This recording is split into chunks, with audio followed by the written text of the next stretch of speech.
Good morning, friends. I am Shrikant Susar, Assistant Professor, Arts, Commerce and Science College, Satrar. Today, I have come up with a presentation on simple present tense. So, let's begin with the presentation.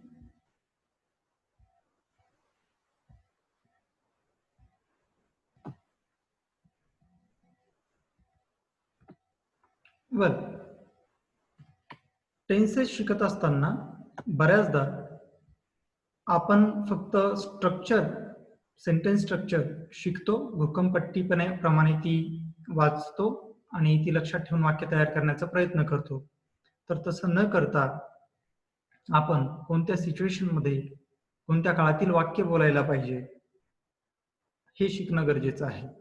त्या पद्धतीनं आपण आज simple present tense समजून घेण्याचा प्रयत्न करूयात. This is the situation first. Simple present is used to talk about things in general. सर्वसाधारणपणे ज्या गोष्टी घडतात त्या सांगत असताना आपण सिंपल प्रेझेंट टेन्सचा वापर करतो. जसं की if a teacher teaches English regularly, he says I teach English. किंवा नर्सेस जनरली हॉस्पिटल्समध्ये पेशंट्सना ट्रीट करतात, नेहमीच ट्रीट करतात, म्हणून आपण असं वाक्य लिहायचे की nurses look after patients in hospitals. या ठिकाणी वाक्यरचना सुद्धा लक्षात ठेवायची आहे की सब्जेक्ट, त्यानंतर व्हर्बचा बेसिक फॉर्म, त्यानंतर यस किंवा येस प्रत्यय त्याला लावायचा आहे. जर थर्ड पर्सन सिंग्युलर असेल तर, अशी वाक्यरचना असेल तर त्याला आपण सिंपल प्रेझेंट टेन्स ची वाक्यरचना आहे असं म्हणतो. त्याची अनेक उदाहरणं आपल्याला घेता येतील, जसं की he teaches English, I come to the college, my mother cooks food, etcetera. This is also very important. हा एक महत्वाचा भाग आहे, तो आपण लक्षात घ्यायचा आहे की प्रोनाउन्स आणि करस्पॉन्डिंग व्हर्ब्स, कोणत्या प्रोनाउन्स सोबत कोणते व्हर्ब्स वापरायला पाहिजेत. तर आय, वी, यू, दे या प्रोनाउन्सच्या सोबत व्हर्बचा बेसिक फॉर्म येतो, जसं की ड्राईव्ह, वर्क, राईट, एटसेट्रा. म्हणून वाक्य तयार होईल I drive a car, we drive a car, you drive a car, etcetera.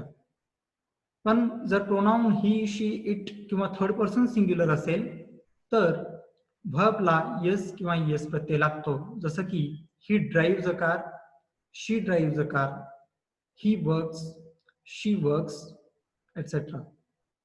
या ठिकाणी एक गोष्ट लक्षात ठेवायची आहे, तो म्हणजे use of S. He, she, it आणि थर्ड पर्सन सिंग्युलर जसं की रमेश, वनिता, सुनीता यासोबत आपण व्हर्बला यस किंवा येस प्रत्यय लावायचा असतो. For example, I work but he works, they play but Sachin plays. So do not forget to use S or E S while using he, she, it, etc. This is the situation second. We use simple present tense to say that something that happens all the time or repeatedly. एखादी action, क्रिया repeatedly घडत असेल, वारंवार घडत असेल, सातत्याने घडत असेल, त्यावेळी आपण सिंपल प्रेझेंट टेन्स वापरतो. जसं की I usually go to the library, मी बऱ्याचदा लायब्ररीमध्ये जातो. I get up at 6 o'clock every morning, मी रोज सकाळी 6 वाजता उठतो.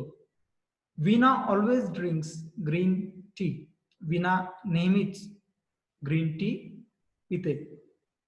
तर अशा पद्धतीने आपण वाक्य तयार करू शकतो. या ठिकाणी तुम्हाला लक्षात ठेवायचं आहे की आय सोबत आपण व्हर्बला येस किंवा येस फॉर्म न लावता बेसिक व्हर्बचा फॉर्म घेतो, आणि Veena is a third person singular म्हणून आपण ड्रिंकला यस हा प्रत्यय या ठिकाणी लावलेला आहे. See situation 3. We use it to say that something is true in general. वैश्विक सत्य सांगताना किंवा जी गोष्ट सर्वकालीन सत्य आहे ती सांगत असताना आपण प्रेझेंट टेन्सचा, सिंपल प्रेझेंट टेन्सचा वापर करतो. जसं की the earth goes round the सन, की पृथ्वी सूर्याभोवती फिरते, यामध्ये काही बदल होणार नाही, दॅट इज द ट्रूथ. ते वाक्य आपल्याला सिंपल प्रेझेंट टेन्स मध्ये लिहायचं असतं. किंवा मग the sun rises in the east, सूर्य पूर्वेला उगवतो. बीज मेक हनी, मधमाशा मध बनवतात. These are the general truths. आणि ती वापरत असताना आपल्याला सिंपल प्रेझेंट टेन्सचा वापर करावा लागतो. सिच्युएशन 4. आता तुम्ही जर स्टेटमेंट बघितलं सिंपल प्रेझेंट टेन्सचं तर ते असं असतं, I come to the college. मग याचा प्रश्न करताना तुम्ही प्रश्न कसा करणार? या ठिकाणी आपल्याला डू किंवा डजचा सपोर्ट घ्यावा लागतो. त्याला आपण डू डज सपोर्ट असं सुद्धा म्हणतो. तर आपल्याला त्या ठिकाणी डू किंवा डज या हेल्पिंग व्हर्बची मदत घ्यायची असते. मग प्रश्न करताना आपण डू किंवा डज वापरायचं. तर ते वापरत असताना प्रोनाउन्स आणि व्हर्बचे करस्पॉन्डन्स कसा असला पाहिजे ते बघायचंय. आय, वी, यू, दे याने प्रश्न करायचा असेल तर डू वापरायचं.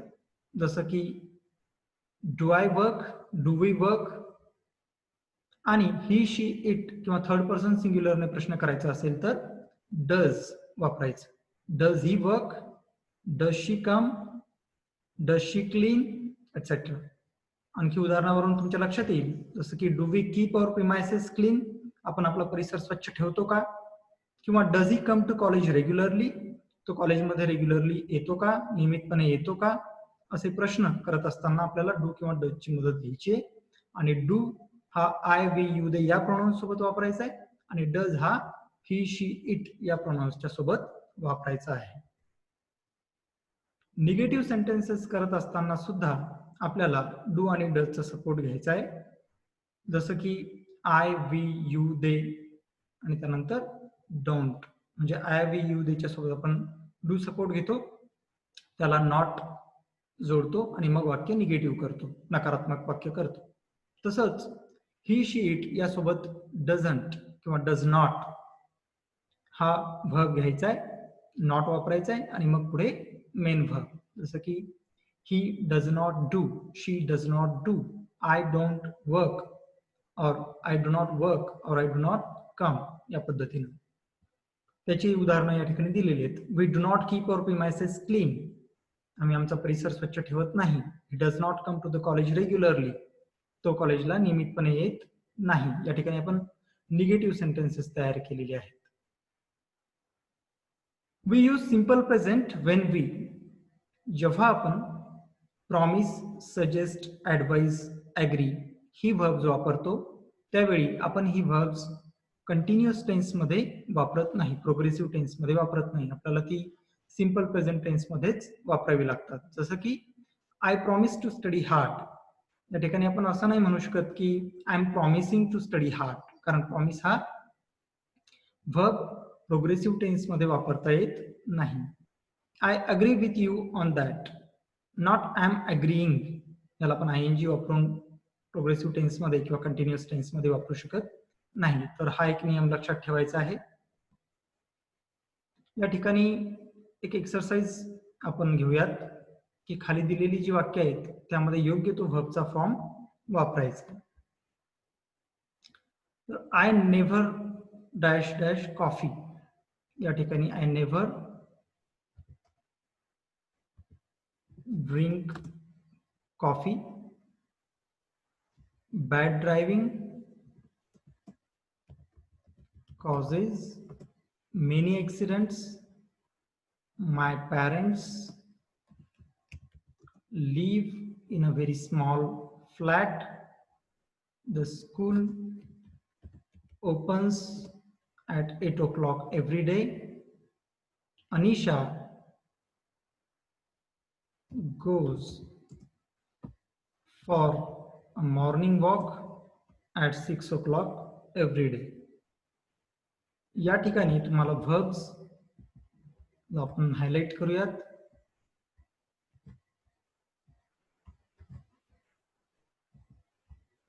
उदाहरणं बघितल्यानंतर तुमच्या लक्षात येईल की आय सोबत आपण ड्रिंक विदाउट यस किंवा यस प्रत्यय लावता वापरलेला आहे. Bad driving third person singular आहे म्हणून त्याला यस हा प्रत्यय लागलेला आहे. माय पॅरेंट्स आई वडील दोघेही आहेत म्हणून लिव्ह हा यस प्रत्यय न लावता वापरलेला व्हर्ब आहे. The school is a singular, so opens and Anisha goes, गोला ES हा प्रत्यय लागतो. Anisha is a third person singular म्हणून आपण गोज हा फॉर्म वापरलेला आहे. अशा पद्धतीने आपण अनेक वाक्य तयार करू शकतो. हे प्रेझेंटेशन करत असताना, व्हिडिओ तयार करत असताना मी रेमंड मर्फी यांच्या इंटरमिजिएट इंग्लिश ग्रामर या पुस्तकाची मदत घेतलेली आहे. तो रेफरन्स मी या ठिकाणी एक्नॉलेज करतो. आणि I hope you have understood the video. In the next video, I will come up with another tense. So I thank you all for listening to me. Thank you.